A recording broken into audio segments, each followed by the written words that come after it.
right, so I'm not a scientist. I work in the far more honorable profession of writing business books. And before that, I worked in the ever more so honorable profession of writing speeches for politicians, including a stint as speechwriter for Vice President Al Gore. And because of that, sort of earlier in my career as a political speechwriter, people often ask me, Dan, what makes a good speech? And I've thought about that question quite a bit over the years. And I have determined that good speeches in general, and good speeches when you follow three people with a combined IQ of 5,000 in particular, always have three key elements, three key ingredients to any good speech, anywhere, anytime. They are brevity, levity, and repetition. Let me say that again. Brevity, levity, and repetition. So I promise to be reasonably brief, keeping with the Poptech tradition. I promise not to be too severe and serious about it all. And I promise you I will repeat the important stuff over and over and over and over and over and over again. Now, as Andrew mentioned, the title of this session is A Whole New Mind, which also happens to be the name of a book that I wrote. And I should say that that's because Andrew rejected my idea for the name of this panel, which was to have me, and then Steve, and then Luann, and call it Pink, Pinker, Pinkest. But he said ixnay on that, so what are you going to do? All righty. As I mentioned, I'm a writer. And there are many annoying things about being a writer. Among them, not having tenure, many annoying things about being a writer. And one of the things is when people say to me as a writer, Dan, you know, a picture's worth 1,000 words. I hate that. It's not wrong, it's just profoundly irritating. But I think that good writers, and I think that the people, the innovative minds in this audience know that, yeah, a picture is sometimes worth 1,000 words, but sometimes a metaphor is worth 1,000 pictures. Thank you. That metaphors, one person not profoundly overwhelmed by that comment, metaphors are worth 1,000 pictures. And my job here is to kind of be the connective tissue between the science and some of the things that we're doing later on today would have to do with the economy and with creativity and so forth. And I think that there's a metaphor that explains a heck of a lot of what's going on in the economy today, and that's our brain. Our brains, as all of you know, are divided in half. You've got your left hemisphere and your right hemisphere. Now, many of you have heard about left brain this and right brain that over the years, and unfortunately, much of what you've heard is garbage. This is one of those ideas where the popularization of the idea has gone way ahead of the science. But in the last several years, the science has caught up, and we now know, thanks to functional magnetic resonance imaging, a lot more about how our brains function. And actually, in the book, A Whole New Mind, to make sure I got the science right, I actually went to the National Institutes of Health, did a series of experiments to see my own brain in action, which was profoundly disappointing, but that's another story altogether. Here's what we know, okay? Here's a lateralization of the brain in 30 seconds or less. Our brains are very complex. We use both sides for everything that we do. But at a broad level, they're also very elegant and efficient. Over time, thanks to evolution, in part, our brains have divided up tasks. They have different specialties. The left side specializes in one set of tasks. Tasks that are logical, linear, sequential, analytical. Right hemisphere specializes in a different set of tasks. Not better, not worse, different department. Specializes in tasks that are about processing things all at once, tasks that are about the context of a situation rather than the text, and tasks that are about synthesis rather than analysis. Now, I think that division of labor in our brains offers us, I think, a very powerful metaphor, for understanding what's going on in economies today. And here's how the metaphor works. It used to be that the abilities that if you think about advanced economies in the final third of the 20th century, the abilities that mattered most, the abilities that were most essential, were characteristic. It's a metaphor. Characteristic of the left hemisphere. They were the logical, linear, sequential, analytical, SAT, spreadsheet, zero in on the right answer abilities. Those were the abilities that predominated.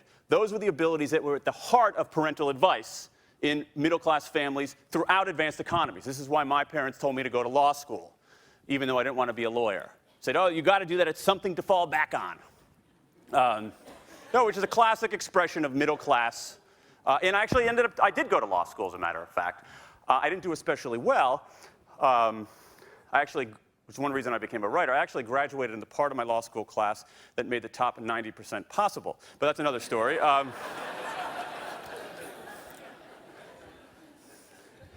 And it turned out, actually, that ironically enough, for me, that as someone who ended up studying sort of the effect of educational attainment on performance in the workplace and earnings, it turned out that law school did have a profound, I would argue, permanent effect on my lifetime earning power, because in law school I met my wife. But otherwise it was a total loss. But that was what it was about. It was about those kinds of abilities, those logical, linear, sequential, left brain kind of abilities. And today, my argument here is that those abilities still matter, but they matter less. And a different set of abilities, a set of abilities characteristic of the right hemisphere, matter more. And it's a set of abilities that we haven't taken seriously enough in this country. Now, I want to sort of distill this argument in just a few minutes, but recognize that it is an argument. This is not wishful thinking. Wouldn't it be lovely if we had economies built more on right hemisphere skills and we could all link arms and frolic around the town square together? The truth of the matter is that I happen to be a pretty left-brain guy myself. I love numbers. I'm a graph person. I'm very, very logical. I'm very sequential. But over the last couple of years, I've started studying the economies at different levels, at the level of careers, at the level of organizations, even at the level of macroeconomy. And to me, as a left-brainer, looking at it analytically, crunching the numbers, I don't even think it's close that the scales are tilting. That these abilities still matter, but they matter less. And these abilities are the first among equals now throughout advanced economies. But let me make this argument to you in a few minutes, because I think it forms the context, I think, of sort of linking up what we know from these folks here about how our brains and evolution work, and then into sort of its impact on the creative economy. So I'm going to make an argument to you, dare I say a lawyerly argument to you. It's a cause and effect argument. The effect is that the scales are tilting. These abilities still matter, but they matter less. These abilities are the first among equals. And there are three causes. Three causes. They are abundance, Asia, and automation. You're laughing at that. It took me 4 friggin' months to get them all to start with A, so don't laugh at that. Let's talk about abundance, which is actually interesting in the context of the earlier discussions here today. If you look at the data about the bottom 90%, it's staggering. But if you look at advanced economies, and I'm going to sort of look at it through the other end of the telescope here. If you look at advanced economies, if you look at places like the United States, the United Kingdom, Canada, Australia, Japan, Western Europe, the standard of living, the material standard of living among middle-class families, middle-class people in America and in all the advanced economies is breathtaking by historic standards and international standards. It is a stunning human achievement, just how well off materially large portions of people are in the advanced economies. It's mind-boggling to me. And in some sense, the median family in America today, that family's material life would be almost unrecognizable to our grandparents. Couple of pieces of data on this. Automobiles. 40, 50 years ago, automobile was a luxury item. Today, you have more cars in America than you have licensed drivers. It's greater than 1-to-1 ratio between cars and between the product and the users. Here's another indicia of abundance, which I think is quite interesting and sort of connects to what Chris was talking about earlier today. What's that? Storage. But in the interest of sort of coming clean here, that's actually 3196 is my self-storage unit in Bethesda, Maryland. Now, what consumer problem is self-storage trying to solve? Too much stuff. That's a peculiar problem for middle-class people to have. My grandparents were not vexed with the too much stuff problem. How big is the self-storage industry in America? It's a $21 billion a year business. It's larger than the motion picture business. That's what I mean by abundance. Now, abundance has a couple of business consequences here. All right? Here's one. What's that? Toilet brush. What kind of toilet brush? Designer toilet brush. Now, I think about my grandparents. They'd find this odd, if not a sign of the apocalypse. And we can criticize this on environmental terms, but if you think about it from a business point of view, it makes perfect sense. Let's say I decided to leave the lucrative world of writing to go into the toilet brush business. I want to sell more toilet brushes. I face a threshold challenge. What's my threshold challenge? We've solved the engineering side of the toilet brush problem, right? We can make a toilet brush that scrubs the bowl more or less well. So if I want to sell more toilet brushes, I either have to make a dramatic leap in toilet brush technology. No one has done that. Or I have to obviate the need for a toilet brush in the first place by inventing, say, a self-cleaning toilet or something like that. But a big conceptual leap in order to stand out. If I don't do that, I can compete on price, which is a losing strategy in every case.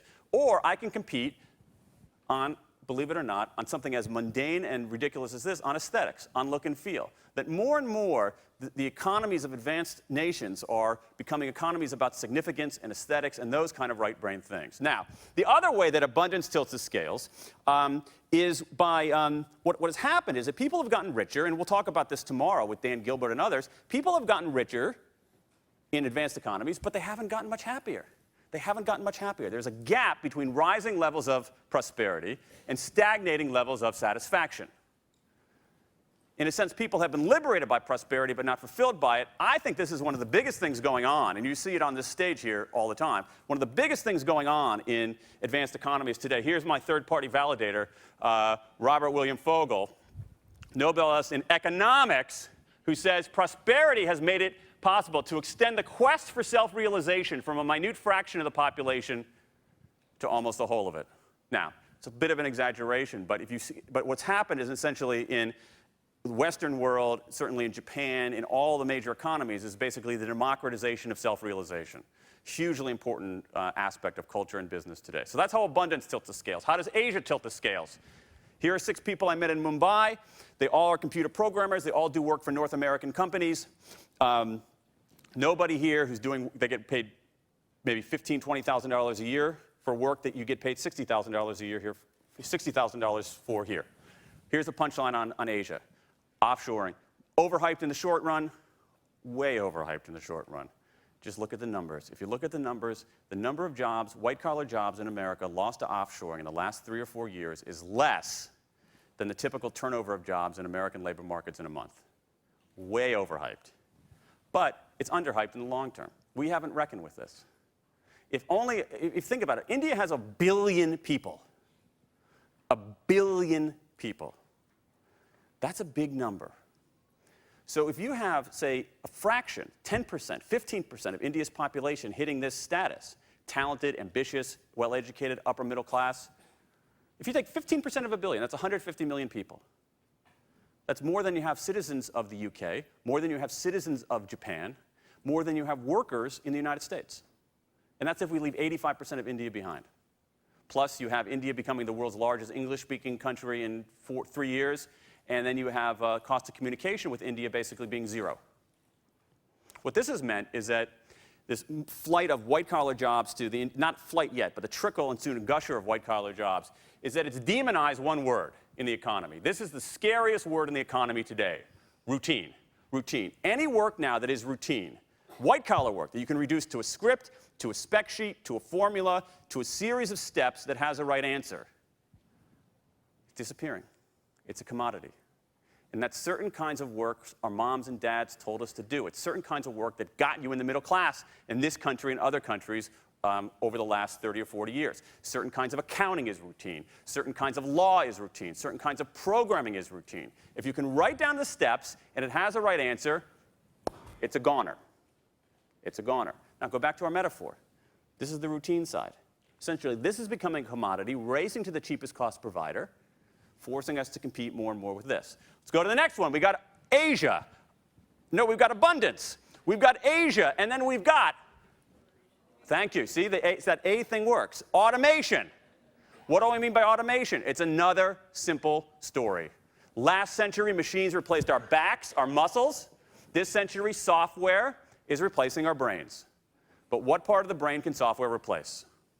The artistic, empathic, inventive side? Not yet. Or the logical, linear, sequential, rule-based side.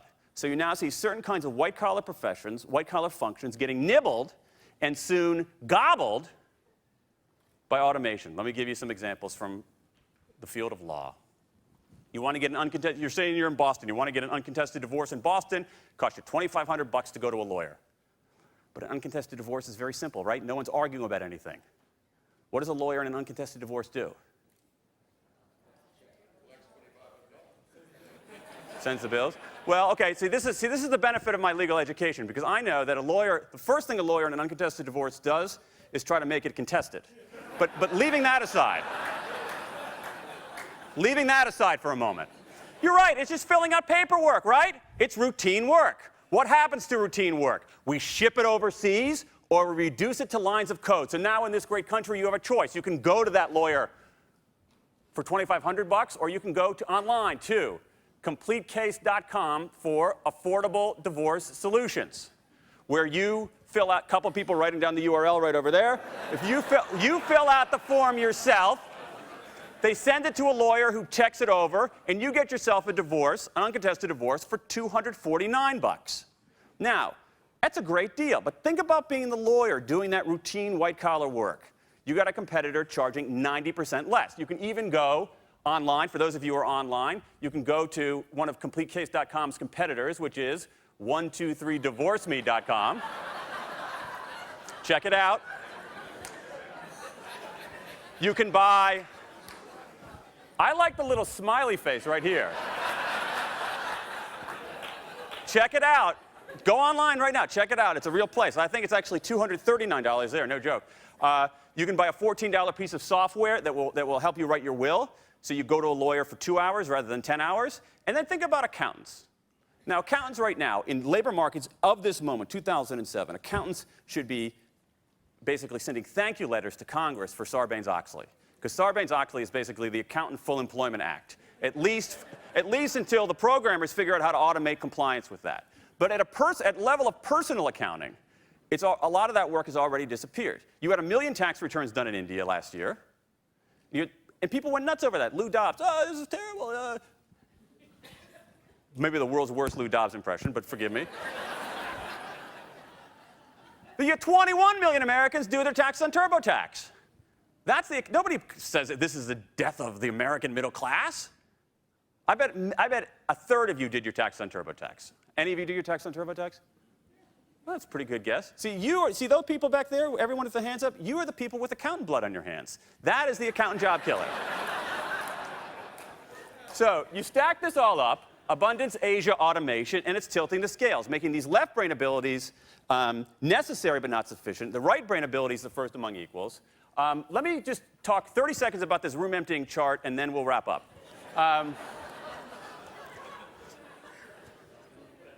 This is a pattern in thinking economies here. We've seen this before. Think about this. We began in the agriculture age. We didn't really begin there, but to start the agriculture age, the age of farmers. What happened? This axis is time, by the way, and this axis is affluence, globalization, and technology. We began as farmers, okay? What happened? People got richer, so they wanted things beyond food. Technology improved, so we could grow more food with fewer people. Globalization gradually took hold. We could import food. Boom! Those nudge us into a new era, the era of factory workers, the industrial age. What happens then? Same pattern. We get richer. We want things beyond mass-produced goods. Technology improves. We can create more stuff with fewer people. Globalization takes hold. We can import mass-produced goods at a cheaper price. Bam! Move us into the new age, the age of knowledge workers, as Peter Drucker famously called it, the information age, the SAT age, the spreadsheet age. What happens? The same pattern. It's Rocky 1, Rocky 2, Rocky 3, Rocky 4. The same pattern. We get richer, so we want things beyond information and data and mundane services. We want customized, aesthetically pleasing kinds of services.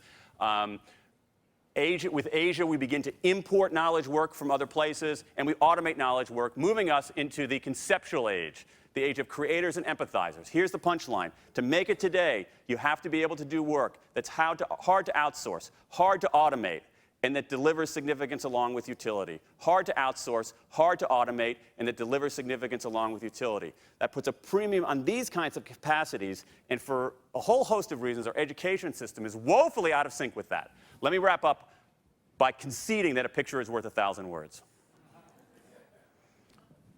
Here's my room emptying chart. I refuse to get rid of it because I'm a left brain guy.